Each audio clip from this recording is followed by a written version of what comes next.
Our journey started 100 years ago. On the 16th of June this year, we celebrate our centenary. And one of the things that I wanted to look at today is the journey that we've been on.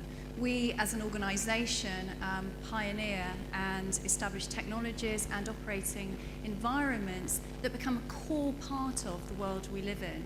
These are not necessarily cloud-related, but I think what they symbolise is the way that technology and changes in the operating world actually embed into the lives that we lead. In 1934, we established the accounting systems, and we were the first company worldwide to have salaried workforce. We established magnetic stripe technology. We either love or hate it, depending on your views on our credit cards. And the barcode system, still in shops today. Things we might not know that IBM do.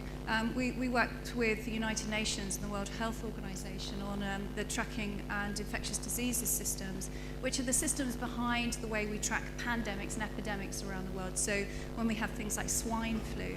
And I think what's interesting is today, I'm talking to you about blue sky thinking. I'm talking to you today about some of the insights that we have on our journey, the journey we've been on for 100 years, but also the journey that we're taking from a cloud perspective.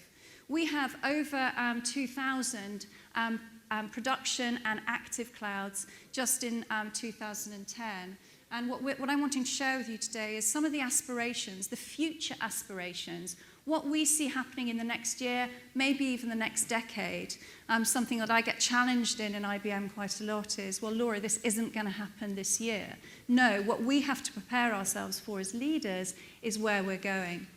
I'm Laura Colvine. I'm the cloud strategy leader for the UK and Ireland. And I'm going to share with you 6 of the levers that are influencing some of the ways that we should be talking and thinking about cloud today. Talking about the changing planet, you'll have heard some of that this morning. You know it from the roles that you have and the work that each of you do within your businesses. Talking about the changing business models. Talking about the way that cloud is going to enable a shift in how we engage, not only within our enterprises, but beyond our enterprise. Talking about partnering, talking about what that actually means and how cloud is actually changing the way we partner. Talking about the environment and talking about what cloud does and doesn't do, but what it means to us as an organization from an environmental perspective. Obviously, talking about social computing and talking about technology. I will be referring you at the end to our CIO study. It's outside. I think what's interesting in this is it talks about a pioneering mandate. And I think that what you'll see as we go through here is this is about establishing a vision that creates a pioneering mandate, and cloud is at the core of that. So we know, you know, that there are elements of cloud that are not new. We know it feels new, and we know that there are many ways that we're behaving that makes it feel uncomfortably new, in fact, very disruptive. But the underpinnings of cloud have been in place and have been developed by ourselves and by many other organizations over the last 10, 20, 30, 40 years. Those elements of the journey have brought us to a place where we can do things differently with technology. But what is interesting is where the technology is going and why it's different for us today than it was before. So the fact that we've had VM virtualization, the fact that standardization has been around for a while, we've been talking about service orientation for a while. So what's different? What's different is the speed of adoption, the speed of the access that consumers require, the nature of ubiquitous data, the nature of ubiquitous data in real time in many and multiple devices, meaning that we have to operate differently, we have to supply differently because our consumers are trying to secure services from us differently. And I think what's interesting for us from a technology perspective is the shift in focus that we're focusing very much on things like nanotechnologies, we're focusing on big data, we're focusing on workload optimization systems. The reason we focus on these things is because we know that they will be the shift patterns, the shifts that will change the discussion we're having about cloud. So it's not that cloud is new, and the underpinnings of cloud are new. It's how it's making us behave, how it's enabling us to engage that's different. I was challenged the other day in a presentation that I gave where somebody said at the end of it, which was slightly unfortunate, and they said, well, you didn't define what cloud was. And I said, it's actually quite deliberate. I'm not going to define what cloud is, and I'm certainly not going to define it for this audience, because I think we know what cloud is. I think what we don't know is why it's causing us the challenges that it is. And so what I want to take you through today is not an exploration of what we think cloud is, but why it's changing the businesses that we're doing. And I want to give you some examples of that. So I want to talk firstly about aspirations. Aspirations for the cloud are relatively well documented. The McKinsey report, I know it's been referred to a couple of times this morning, it documents quite well some of the shifts that we're seeing in the enterprises from a cloud perspective. We know that there was a push over the left-hand side about cost takeout. The cost takeout agenda has been the primary driver that most people talk about when they talk about cloud. They talk about changing the CapEx-OpEx model. We talk about reducing duplicative costs, reducing the duplication and the silos in our organizations. And that's true. That's absolutely true. But what we've seen, and we've seen it happen quite quickly, is the shift over towards operating insight and the role that cloud can play to enable the enterprise to have greater insight into what it does, to whom, when, and then what it means for its cost base, its value base, and its return on investment base. And increasingly, we've seen that shift the discussion around the application interface level, about what applications do I use? Do I have a stronghold on those applications? Can I federate in and out of applications? Can I move and opt in, opt out when I choose? And we see the shift towards, well, what does that mean about assurances about security and data and standards? If I opt in and opt out of providers, does that mean I get continuity of service or not? So we see the shift going across about cost takeout is the primary driver. Everyone talks about it. And then they start to move to, well, do I understand my business? Do I understand my workloads? Do I understand where I can really make the biggest impact from cloud? And then, interestingly, we've seen some organizations move over towards regeneration, growth, and even social outcome from a cloud perspective. We have a belief as an organization that drives all of the investments we make and a lot of the work that we do with clients. We believe we have a role to play in shaping and contributing to how the world works and helping it to work better. And one of the things that we've seen is, and you probably heard about some of our Smarter Planet and Smarter Cities work. I'll be referring to a bit of this later. We've seen the shift towards the social outcome and the role that cloud can play, not just in driving profit, not just in changing the cost base of the organization, but actually in changing the mission of the organization, the purpose and the contribution they make, contribution to their consumers and contribution to the footprint they have. And I'll explain what I mean by that in a minute. So you know from McKinsey's report, they say that 70% of respondents are talking about increased business flexibility being a focus area for them. They're talking about increased ability to scale up or shrink to meet business needs. And actually this lower unit cost of IT, it's still there. It will, of course, stay there. But that's shifting in focus. So I think the aspirations of the enterprise, you know them, you may or may not connect with some of those that were referred to there, are important. But one of the things that I would like to bring you to think about is thinking beyond the enterprise and thinking of the impact of cloud beyond the enterprise that you exist in today. Aspirations from the end user perspective are increasingly affecting the way that clouds are shaping and forming. And I know it's quite a complicated diagram, but you'll get the story. Over the left-hand side here is predominantly where enterprises focus at the moment, either in their commodity services, i.e. desktop collaboration, etc., or in their core services. Core services, things like back office, CRM, etc.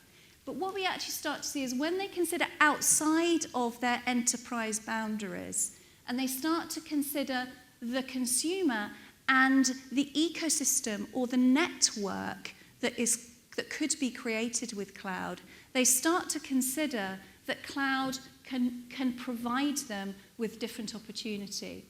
It brings them to realize how cloud can enable the channels and the devices that a consumer would use in a different way.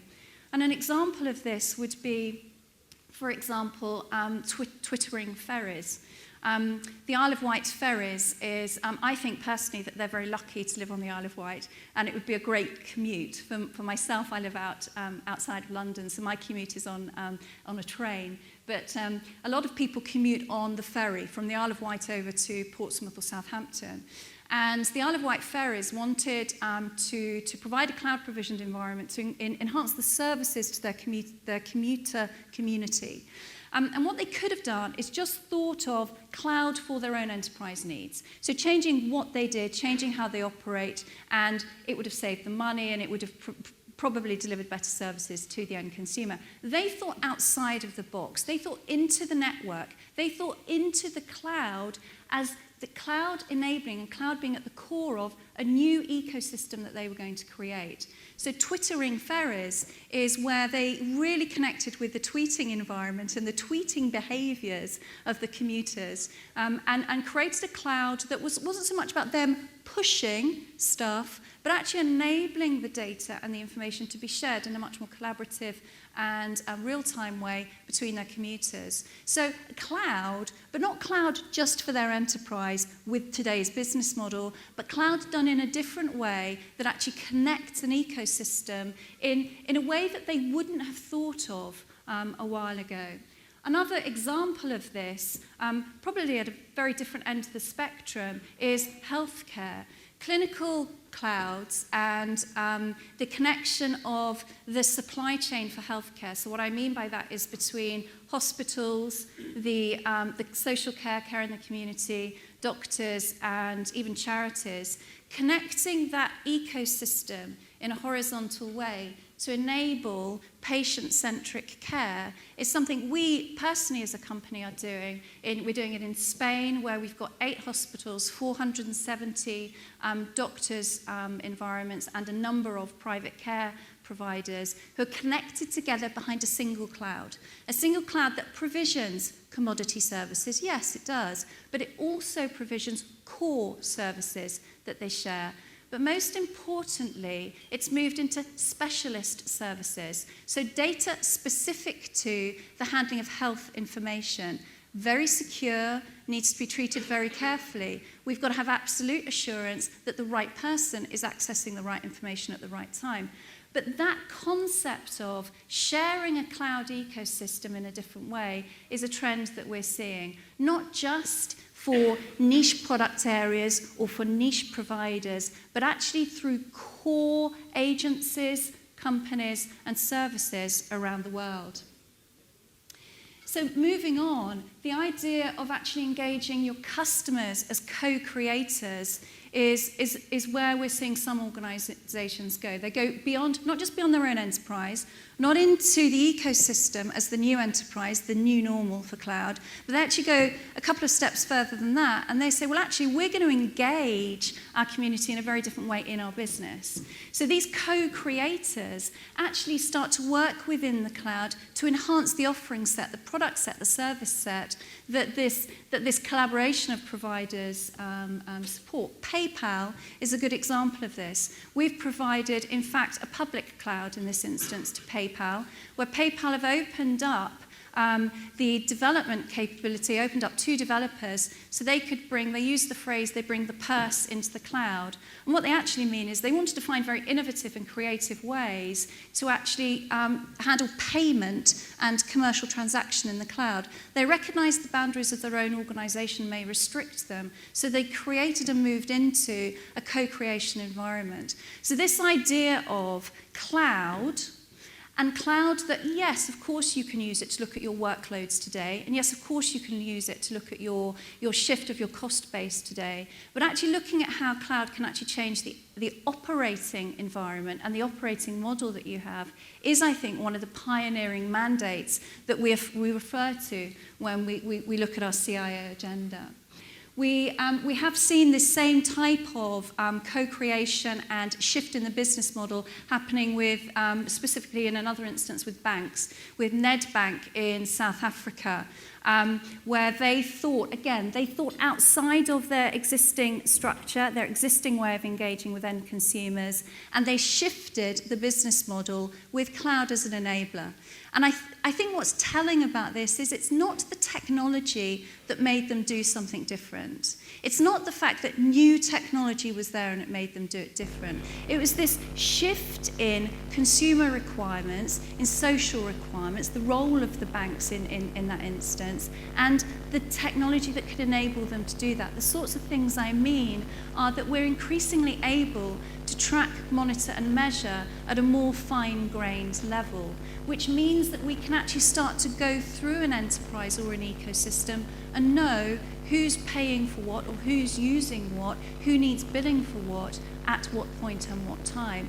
That ability to use technology at an increasingly fine-grained level is what enables doors to open up with cloud that haven't previously been opening up for us.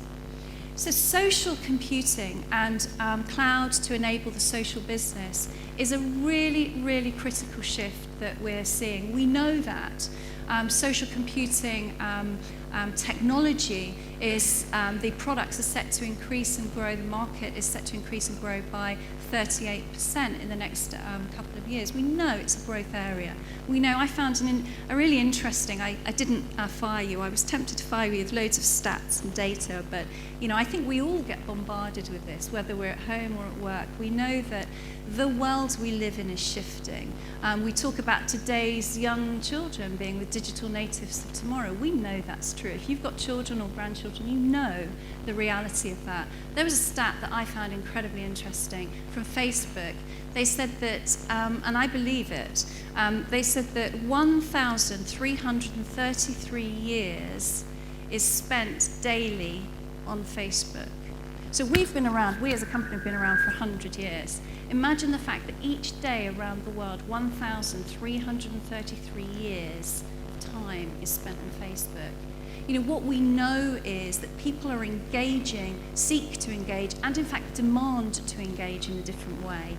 Not only in their work, not only in their home life, but increasingly in the way they engage in citizen services or financial services or retail services. So if we don't support that, then we're going to find ourselves being left behind. But what we also know is that the reality of enabling cloud, the reality of enabling a social business, social connectivity in cloud, when you actually start to move beyond commodity services, becomes actually quite difficult. We ourselves, from 4,000 cloud instances that we manage or support around the world, there were 13 billion security instances in one day, and that's not a one point in time stat. It's an average, but 13 billion security instances in one day over 4,000 clouds. That's a lot. And what we mean by that is where you've got either you're not managing the isolation of your tenants properly, you're not managing the data protection properly, or you're at risk of intrusion. There are a variety of ranges, as you know, of security risks that cloud is exposed to. We ourselves, through either the NATO cloud that we run or the work we do with some of our federal and also some of our quite sort of deep clouds that we do around the world, we know that handling security at quite deep levels is something that we all need to take account of. As the ecosystem shifts and as we start to move data either between agencies, authorities or the private sector, the way that we connect and orchestrate the processes and the data becomes an increasing challenge for us from a cloud perspective. So data is at the core, we believe, at the core of the future of the way we should be looking at cloud. 88% of today's data is unstructured. When we look at cloud, we look at the way we handle data at rest and data in motion. And one of the things, and I don't even know, I'll be honest with you. I work for IBM and I have no idea what this stat means, but I'm going to tell you anyway because I thought, well, it's got to be important. By 2020, there's going to be 35 zettabytes of data floating around in the world in which we live in. Now, all I know is that that's 44 times more than what we have today. And I know that what we have today, we feel we can barely cope with.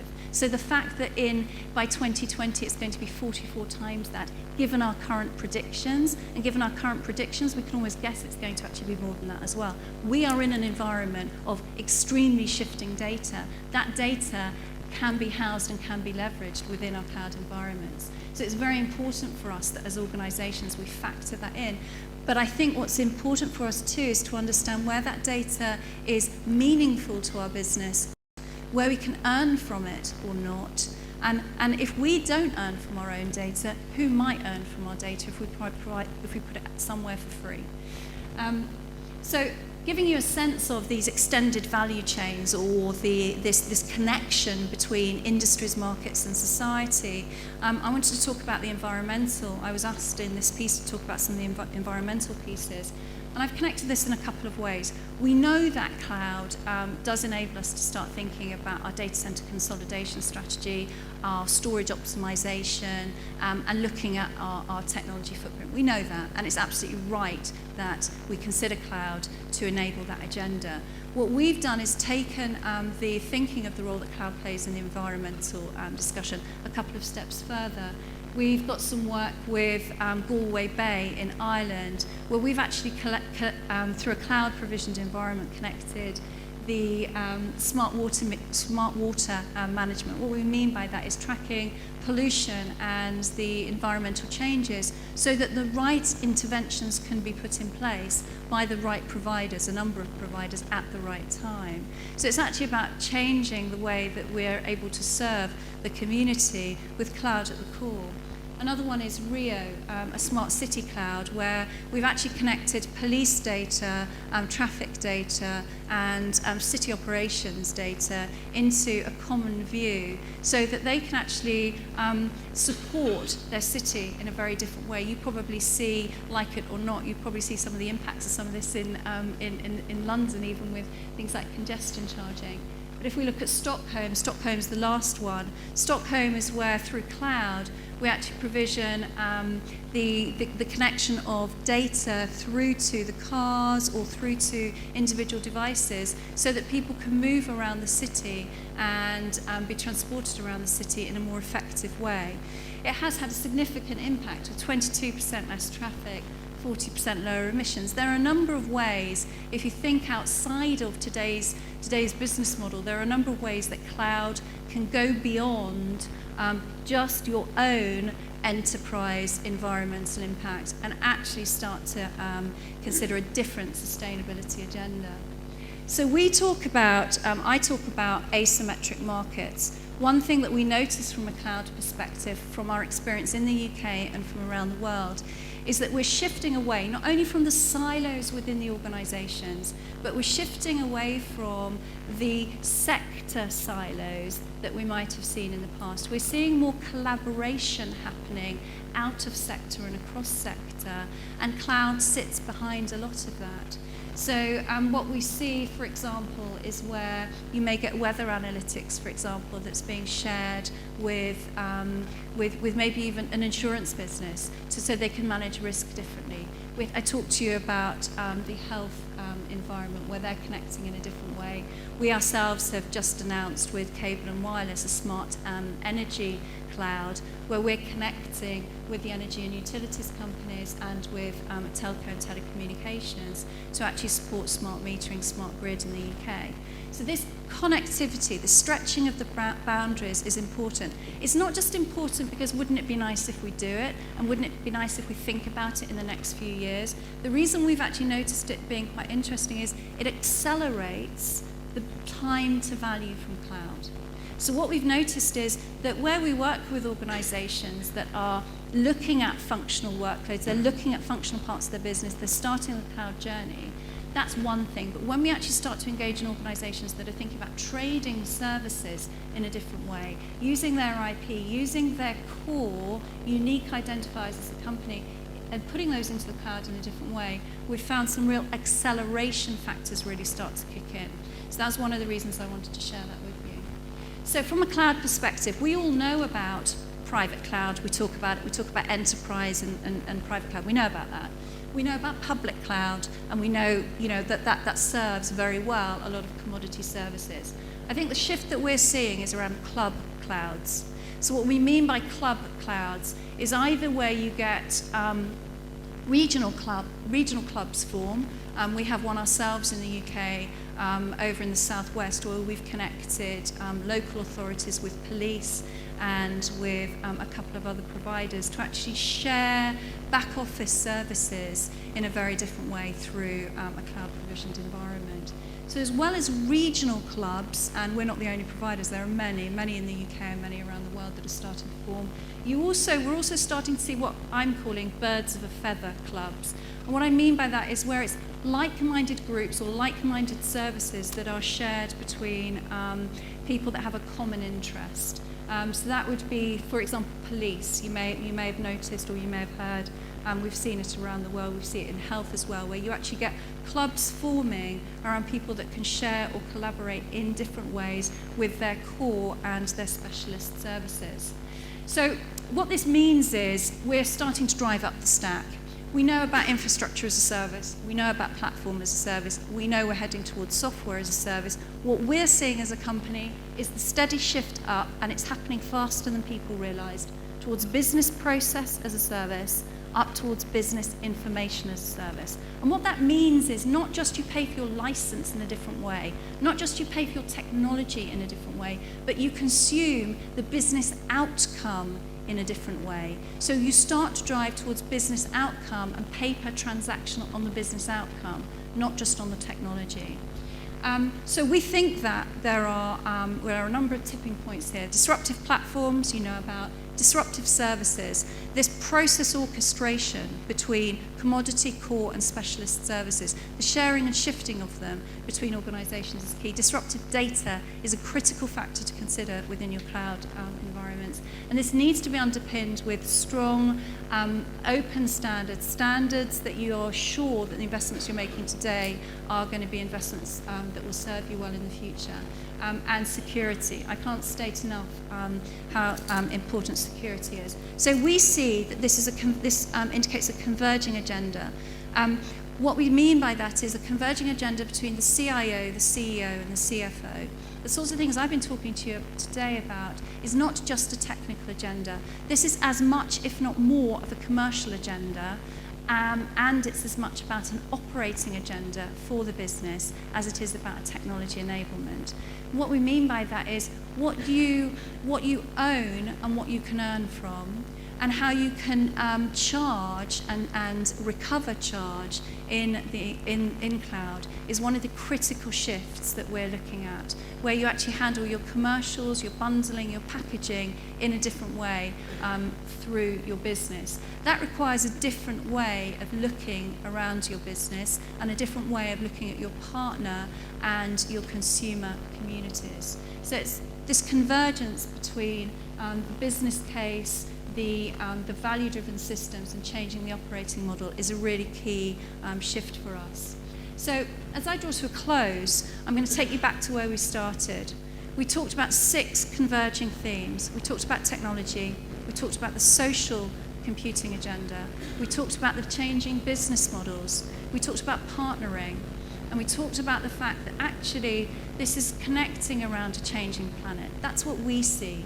We recognise that's not necessarily this year's agenda, but we recognise it's an agenda that's going to be hitting us increasingly.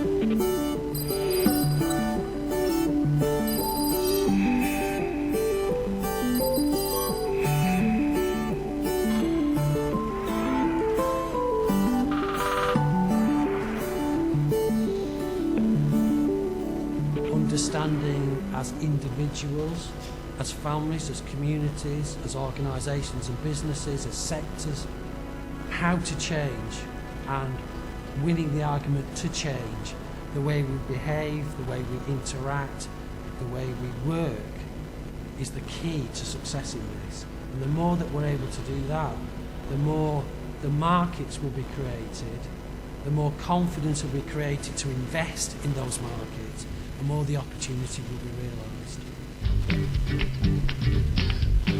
Smarter planet. After a century of innovations, we're just getting started. 100 is a big, big number. What will the next 100 years bring? Thank you. Do you have any questions? Thank you.